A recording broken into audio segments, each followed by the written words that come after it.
चुनाव के लिए छल प्रपंच दल बदल तक तो ठीक है, लेकिन क्या चुनाव के लिए लोगों से खुलेआम मारपीट, वो भी एक दो लोगों से नहीं बल्कि हिंदी भाषी दूसरे राज्यों के लोगों से, ऐसे लोगों से आप भी कहेंगे कि बिल्कुल नहीं। भला चुनावी फायदे के लिए लोगों को पीटना को किसी भी तरह से न्याय संगत नहीं है।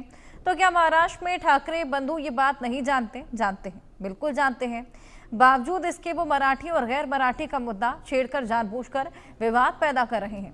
उत्तर भारत के राज्यों से रोजी रोटी के लिए महाराष्ट्र में जा बसे लोगों को जानबूझकर टारगेट किया जा रहा है। सिर्फ बीएमसी चुनाव में सत्ता पाने के लिए राज ठाकरे और उनकी पार्टी मनसे के गुंडों को जितना जल्दी हो समझ लेना चाहिए कि भाषा के नाम पर समाज को बांटने के लिए जिस रास्ते पर वो चल रहे हैं उससे सत्ता तो मिलने से रही, लेकिन ऐसा ना हो कि सियासत भी ना बचे और वो समाज से भी जाए।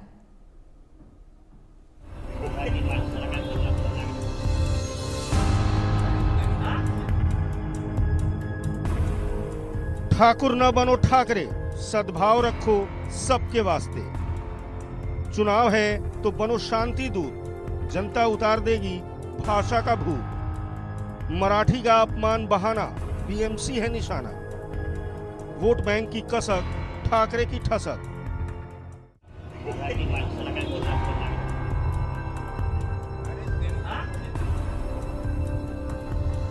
चुनाव आते ही राजनीतिक दल अपनी स्ट्रेटजी बनाते हैं। विपक्ष जनता की समस्याओं को उठाता है, सत्ता पक्ष जनता के लिए किए गए कामों को बताता है। महाराष्ट्र में भी बीएमसी चुनाव की आहट है।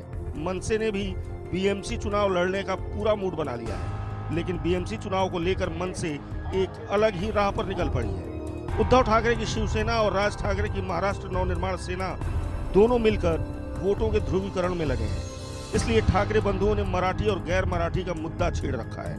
भले ही समाज में इससे विद्वेष वैमनस्य की भावना पैदा हो, प्यार मोहब्बत से रह रहे मराठी और उत्तर भारतीयों के बीच में मनमुटाव हो, ठाकरे बंधुओं को इसी का फायदा दिख रहा है। राज ठाकरे जानबूझकर अपने भाषणों में अपने कार्यकर्ताओं को गैर मराठियों के खिलाफ भड़का रहे हैं, उकसा रहे हैं। मराठी अस्मिता की आड़ में अपने सियासी फायदे को परवान चढ़ाने में लगे हैं। मनसे के कार्यकर्ता अब राजनीतिक कार्यकर्ता नहीं, गुंडे बन चुके हैं। हिंदी भाषी उत्तर भारतीयों को निशाने पर ले रहे हैं। हिंदी बोलने पर उत्तर भारतीयों से सरेआम मारपीट कर रहे हैं। उत्तर भारतीयों के साथ साथ मनसे के निशाने पर सभी गैर मराठी हैं। उन्हें ना मराठी बोलने पर दिक्कत है, उन्हें मराठी में ना लिखने पर दिक्कत है, उन्हें उत्तर भारतीयों से नफरत है, उन्हें मुंबई में कमा खा रहे साउथ इंडियन से नफरत है, उन्हें गुजराती बिजनेसमैन, गुजराती में लिखे होटलों, रेस्टोरेंट और साइन बोर्ड से दिक्कत है। उन्हें दिक्कत है उत्तर भारतीय महिलाओं से जो हिंदी बोलती हैं। मारपीट, गुंडागर्दी, बदमिजाजी यही मनसे का मूल मंत्र बन चुका है।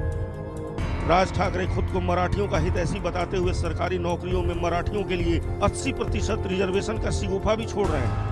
पहले गैर मराठियों से मारपीट और अब रिजर्वेशन का दाव। राज ठाकरे की इस मांग से गैर मराठियों ने नाराजगी जताई है। मुंबई में 30% आबादी मराठियों की है, जबकि 70% आबादी गैर मराठियों की। सरकारी नौकरियों में मराठी के लिए 80% रिजर्वेशन की मांग, राज की मांग से गैर मराठियों में नाराजगी।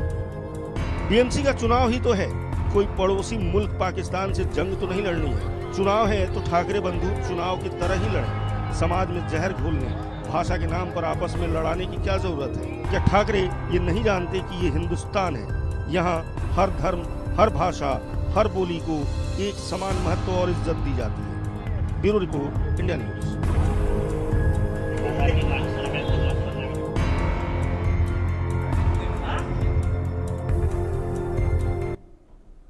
तो लगातार मनसे के गुंडे गुंडागर्दी पर उतारू हैं, लेकिन उसके बावजूद इन पर कोई एक्शन अभी तक नहीं लिया गया। यहाँ तक कि कोई भी रिएक्शन अभी तक इसको लेकर नहीं सामने आया है एमएनएस के दिग्गजों की ओर से।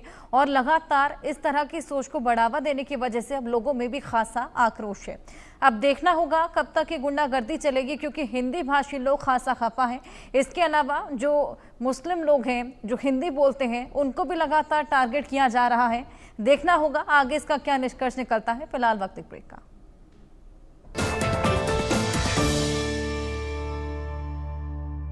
आधी आबादी को पूरा